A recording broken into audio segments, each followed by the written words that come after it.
Welcome back to KneeToKnee, where we explore how real connections shape our physical, emotional, and overall well-being. I'm Mark Merritt, and today it's just you and me, no guest, but a topic we've teased about for some weeks, supporting the introverts in your life. So before we begin, let's start with a quick disclaimer. This is general education, not professional advice. Consult experts for personal needs.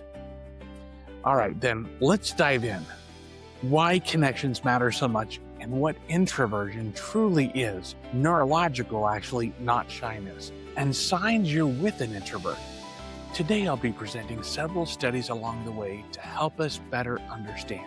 Now, remember, I'm definitely not the expert. That's why we're referring to some of these studies. I'd also like to give a shout out to a couple of upcoming guests that we have that'll be on the podcast soon, who looked over the script for this episode and gave some really great insights. Doug Nielsen, who is a licensed psychotherapist and a certified coach, and Kathy Kinghorn, the co-owner, CEO, and therapist at Therapy Utah. Without their assistance and without their input, we wouldn't have this great episode the way it is. In the heart of today's episode is what to do and how to support your introvert, either partner, spouse, or family member. Proactively offering recharge time without them asking. This removes guilt, shows understanding of their brain wiring, and paradoxically builds deeper trust and intimacy. Research backs it, and we'll go over that many times today. Respected space means they return with more presence, patience, and energy. By the end, you're going to have one actionable step. Identify that introvert and give them permission to recharge. It's simple, but it changes things. So let's get you and I KneeToKnee, and here we go.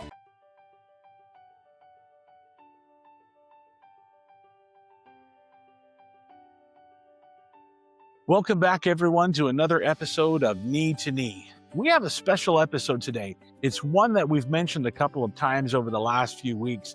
You know, normally I say I'm excited about the guest that we're going to be having on with us, but today it's just you and me. So I'm excited, but well, excited or not, let's jump in and get KneeToKnee. As you know, I've been doing this podcast for a bit now, and one of the things that keeps coming up over and over and over is this idea about connections. How people we're with, the way we show up for them, impacts everything. Our health, our happiness, our resilience, all of it.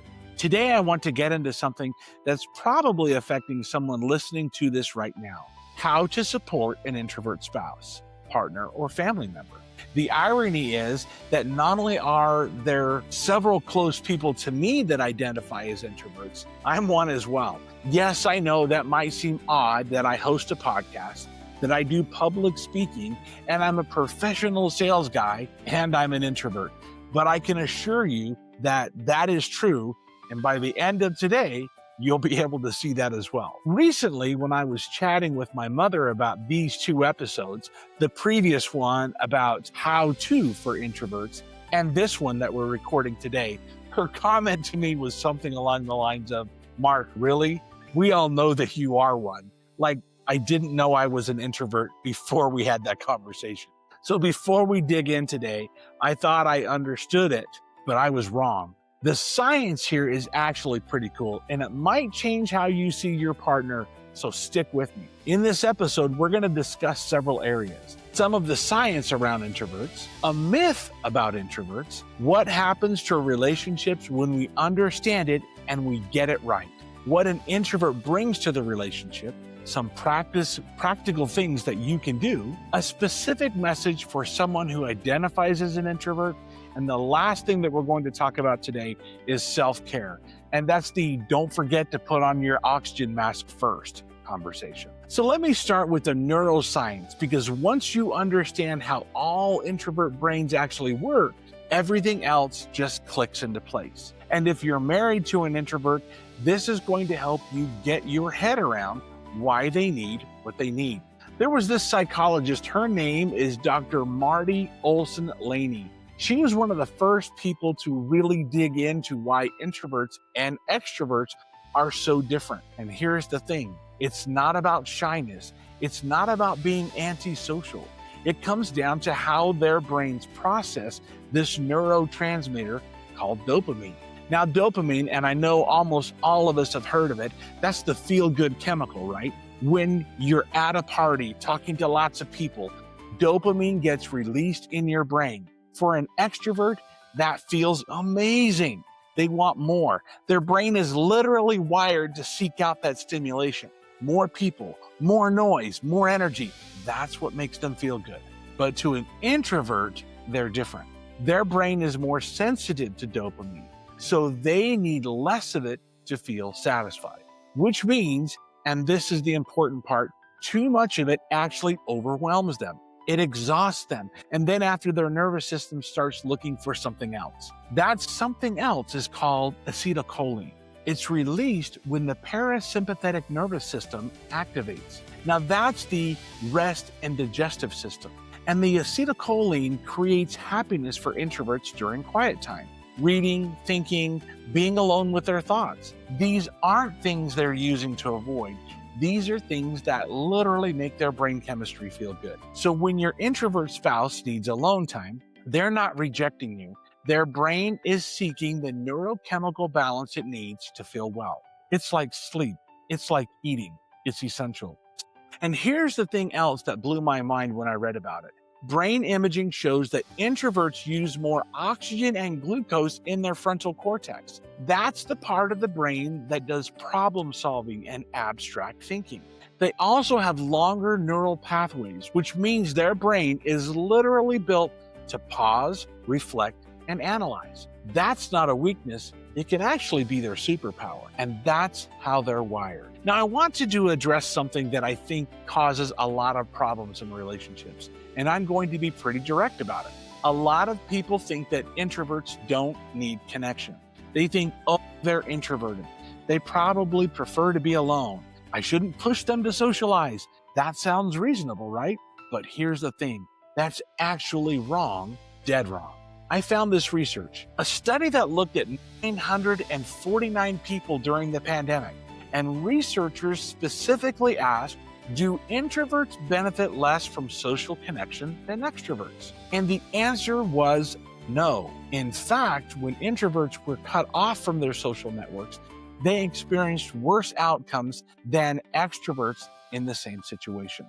Okay, so let me say that one more time. Introverts suffered more when they were isolated, not less. The study showed that having close friends, having social support, that was more strongly linked to happiness for introverts than extroverts. Even just one or two close friends made a significant difference. But when introverts were isolated, they struggled. Depression, anxiety, and poor overall health. Well, here's the balance that I think a lot of us miss. Your introvert spouse needs meaningful connection, and they need time to recharge. Now, these aren't opposites. They're both essential. It's like saying you need food and sleep. You can't be healthy with just one. What I'm saying is don't use introversion as an excuse to avoid connection. That's actually what hurts them. What helps them is respecting their need to recharge while also making sure they have real relationships, real people who matter to them. That's the balance. So let me talk about what changes when you actually support your introvert spouse in the right way. First, understand this. Respecting their need for alone time isn't enabling them to withdraw. It's actually supporting their neurological health. When you do that, when you proactively offer them time to recharge without them having to ask, something powerful happens. They feel seen, they feel understood. Now, I've talked to a lot of people who are married to introverts, and there's this thing that happens after big social events. They call it a social hangover. It's not just being tired, it's their nervous system being on overdrive. They need to regulate. And when they get that time, when they're able to recover, they come back to the relationship with more presence, more patience, and more energy. Here's something that surprised me.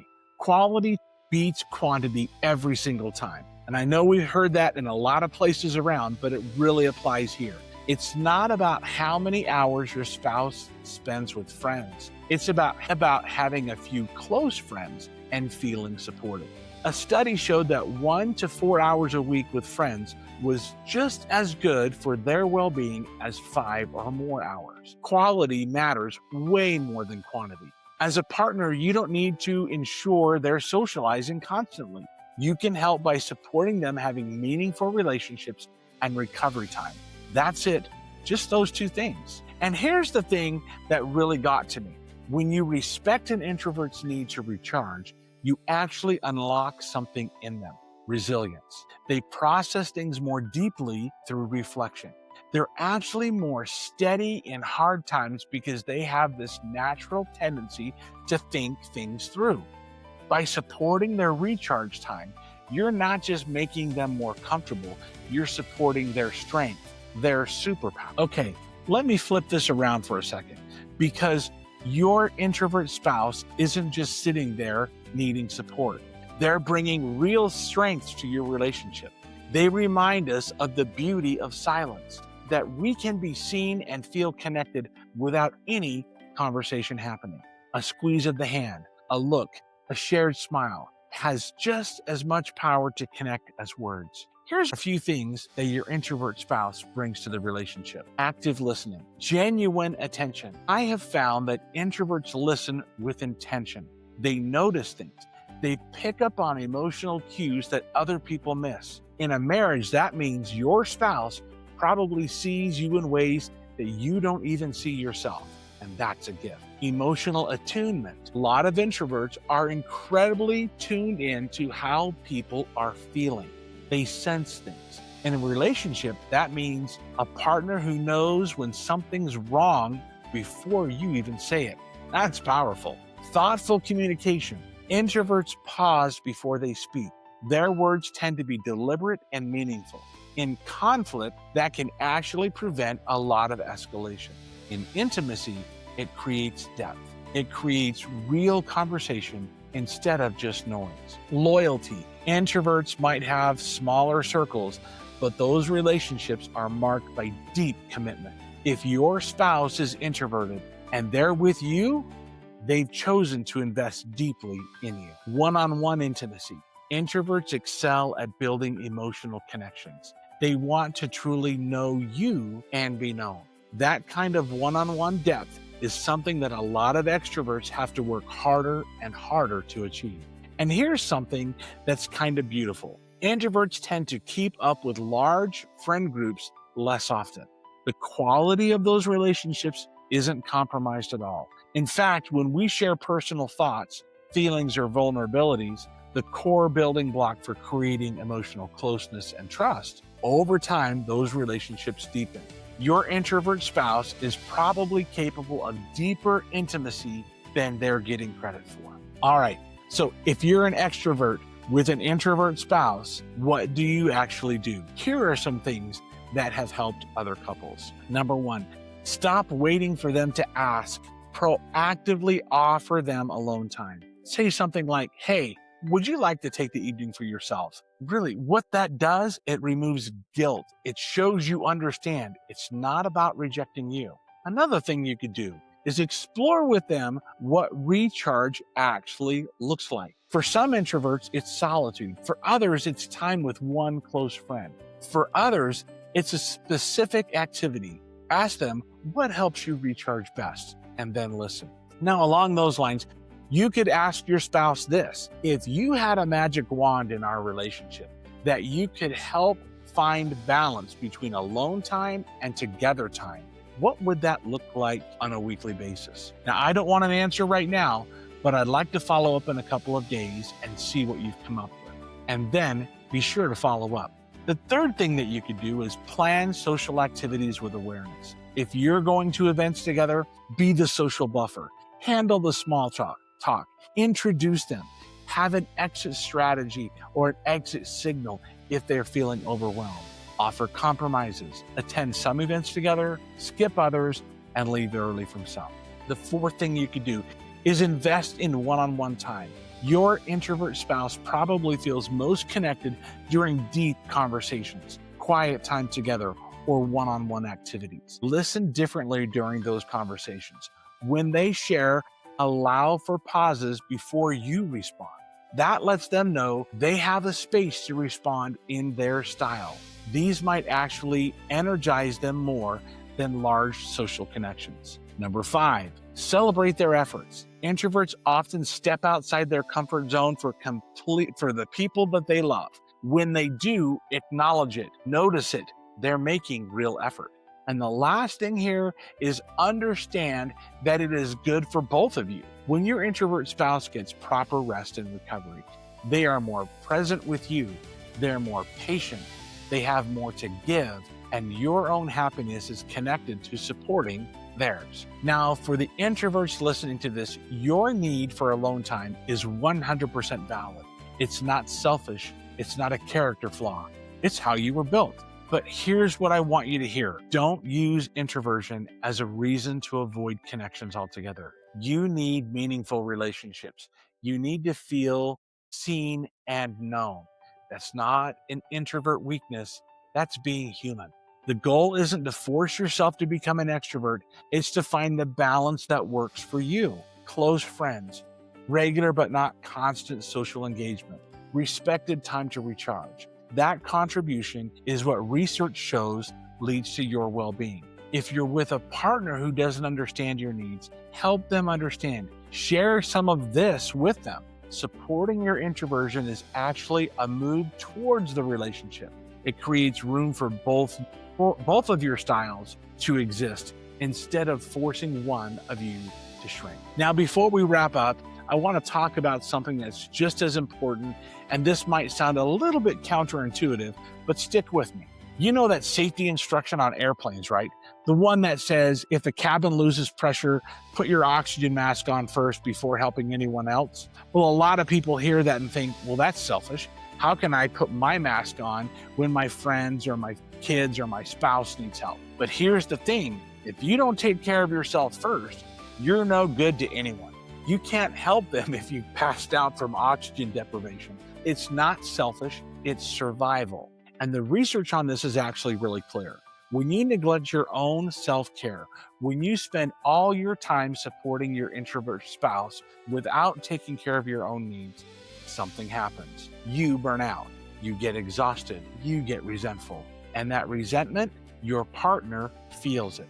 They sense it, and when they start feeling guilty that they're holding you back, guilty that their introversion is keeping you from doing the things that matter to you. That's not fair to them, and it's not sustainable for your relationship. So here's what the science shows. When you practice self-care, when you invest in your own physical health, your own mental health, your own interest and passion, several things happen. You feel calmer, you feel more grounded, you manage stress better, you sleep better, and here's the important part. You become better equipped to be the supported system your partner deserves. You have more patience, you have more presence, and you have more to give. Dr. Stephen R. Covey called it sharpening the saw. The idea is that if you're going to cut down trees all day long, you need to sometimes stop and sharpen your saw.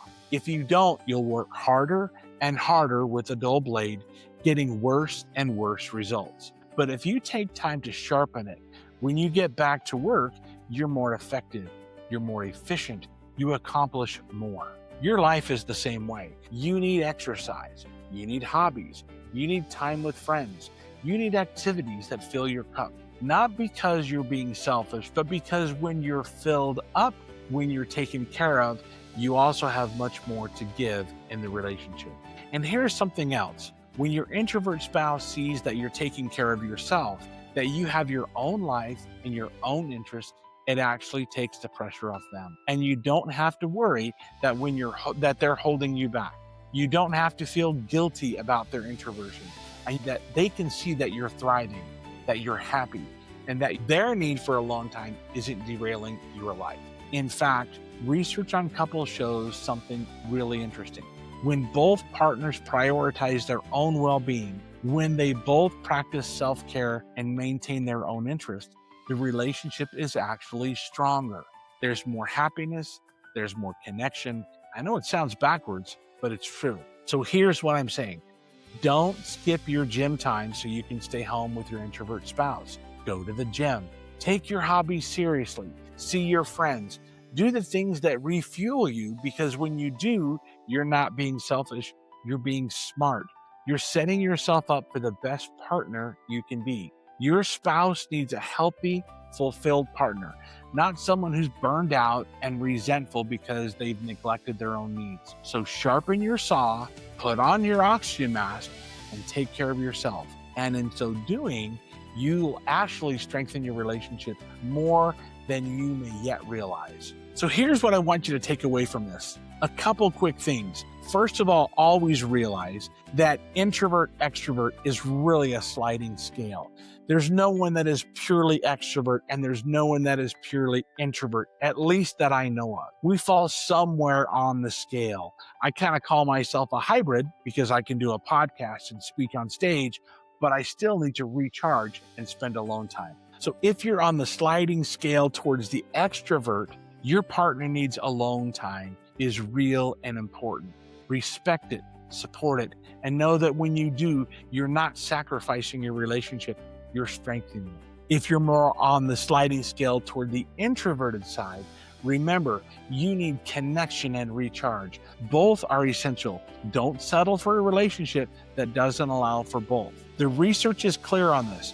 When introverts have meaningful relationships and respected recovery time, they thrive, and when they thrive, the relationship thrives. Based on all the research and patterns that we've chatted about today, here's the one powerful thing someone can do today to support the introvert in their life. Proactively offer alone time without them having to ask. Don't wait for your introvert spouse or family member or friend to request it. Take the time and take the initiative. You can say something like, I'd like to handle dinner for tonight. Would that be all right? So you could take some time alone for yourself. Or you could ask, if you want to go do something you enjoy, I've got this covered. Go read, rest, whatever recharges you. Why this matters. Often when introverts have to ask for alone time, it comes with guilt. They worry they're rejecting you for being antisocial. But when you proactively offer it, you send a powerful message. I understand this is essential for you, not optional, and I support you fully. This single act does 3 different things. Number 1, it removes guilt. They can recharge without feeling shame. Number 2, it shows understanding that it's neurological, not personal. And number 3, it strengthens connections. Paradoxically, by respecting their need to be alone, you actually build deeper trust and intimacy. The research is clear. Introverts who get respected recovery time come back to relationships with more presence, more patience, and more energy to invest in those relationships. So today, identify the introvert in your life and offer them what they need most, permission to recharge without having to ask for it. That's it. That's the one thing, and it changes everything. Thanks for spending some time with me today on KneeToKnee. I hope this information that I gave you today will help give you some insight into the people that you love and help you and them to be able to understand each other. We'll catch you next time on KneeToKnee.